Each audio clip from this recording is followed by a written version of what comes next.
بسم الله الرحمن الرحيم. ازيكم؟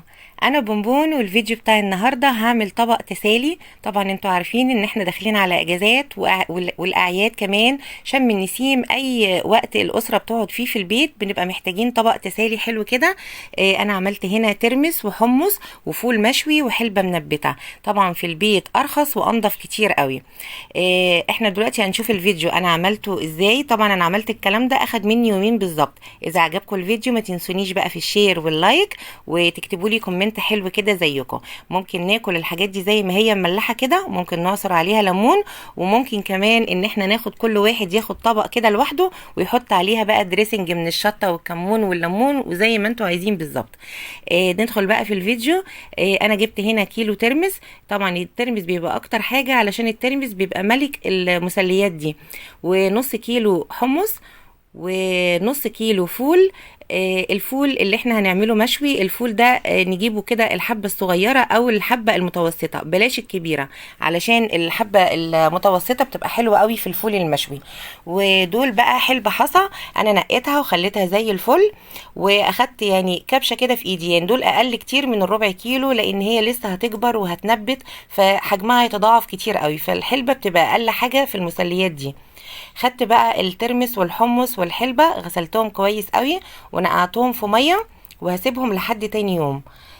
الحاجة الوحيدة اللي مش هتتنقع هي الفول، هغسله واحطه في مصفى واسيبه.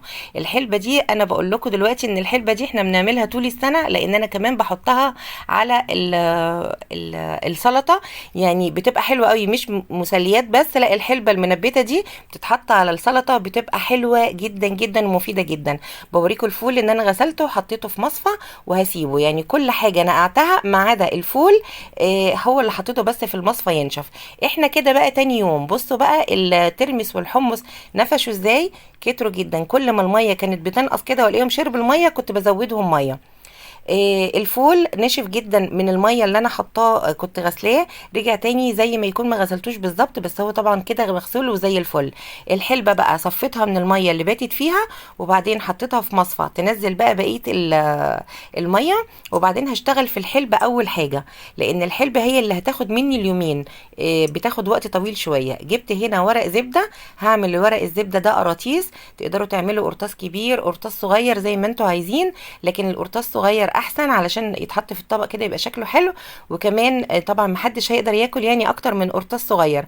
هحط بقى في القرطاس الحلبة، ما نكترش، لان هي طبعا لسه هتنبت، فنديها فرصه كده ان هي تنبت، تبقى واخده راحتها في القرطاس. ما تقلقوش، القرطاس هو بيقفل على بعضه بعد شويه، ونفرده كده علشان ياخد الحلبه تاخد شكل الكيس، وتبقى عامله بوز من تحت. ومش هنقفل بحاجه، زي ما قلت لكم هي بتتقفل لوحدها، يعني ما تقلقوش من القفله بتاعه القرطاس. وبعد كده هنحطها بقى جنب بعضها القراطيس دي في مصفى، يكون تحتيها طبق عشان تنزل الميه الزياده. هعمل واحد تاني اهو. زي ما قلت لكم الحلبة دي مش بس للتسالي وطعمها حلو، لا، كمان تاخدوا منها وتحطوا على طبق السلطة، اي نوع سلطة بتدي قيمة غذائية حلوة قوي لانواع السلطات. انا بعمل واحد تاني اهو بوريه لكم، وبقول لكم ان مش مهم ان احنا نقفل يعني قفله جامده قوي. هي دلوقتي لما نحط عليها الميه في اثناء ما احنا بننبتها، كل ده هيقفل على بعضه وهتتشكل زي ما احنا عايزين. بص انا خلصت الكميه كلها، تحطوها جنب بعضها، تحطوها فوق بعضها، مش مشكله. وانا داخله وانا خارجه بقى من المطبخ طول اليومين دول، افضل ارشرش عليها ميه كده، ومن فوق، وبرده اللي هم الجزء اللي من تحت نحط عليها الميه. اي الميه زياده بقى هتاخد يعني هتنزل من المصفى دي. وبعدين نجيب بقى ايه طبقتين مناديل المطبخ، نحطهم فوق الحلبة، نغطيها كده، وبرده هنبل المناديل.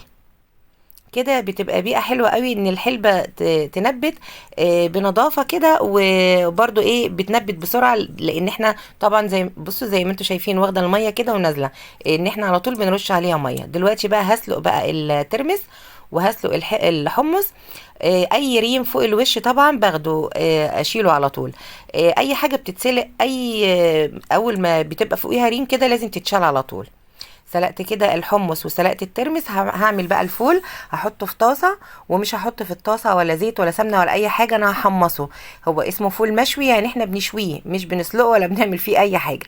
بصوا لغاية ما يوصل بقى اللون حلو كده، انا سامعة الطقطقة كده وانا بقلبه. اول ما يوصل للون ده نطفي عليه على طول، هو كده بقى جاهز تمام. بعد كده بقى هعمل المحلول الملحي اللي انا بقى ايه هحط فيه الترمس والحمص والفول. كل كوبايه ميه عليها معلقه ملح او زي ما انتوا عايزين، الملح حسب الرغبه. وبعدين مهم جدا ان احنا الميه اللي احنا هنعمل فيها المحلول تكون مغليه من الكتل، عشان برضو ما تعملش ريم ولا تعمل حاجه، لان الكميات دي بتقعد عندنا فتره، طبعا بنحطها في التلاجة بس عشان برضو نبقى مطمنين. دلوقتي الحلبه جاهزه والحمص والترمس والفول كله عندي جاهز. نبتدي بقى نفتح على الحلبه. الحلبة خلاص بقت جاهزة دلوقتي، بس هغرف الأول وبعد كده هفتح على الحلبة. حطيت الحمص وهحط الترمس وهحط بقى الفول المشوي. بص شكلهم طالع حلو ازاي كده. التالت يوم الصبح هما اخدوا بقى الحاجات دي كلها، كل الكلام ده مشي مع بعضه اخد بالظبط يومين، وده اليوم التالت الصبح هبتدي بقى ايه يكونوا جاهزين. دلوقتي بقى هفتح على الحلبة. بصوا واخده شكل القرطاس ازاي، بس نفتح بالراحه عشان ما تتكسرش. وبصوا طالعه عليها بوز كده من تحت وشكلها جميل ازاي. وكده خلاص المسليات بقت جاهزه عندنا. لو عجبكم الفيديو ما تنسوش بقى تعملوا لي لايك، وباي باي.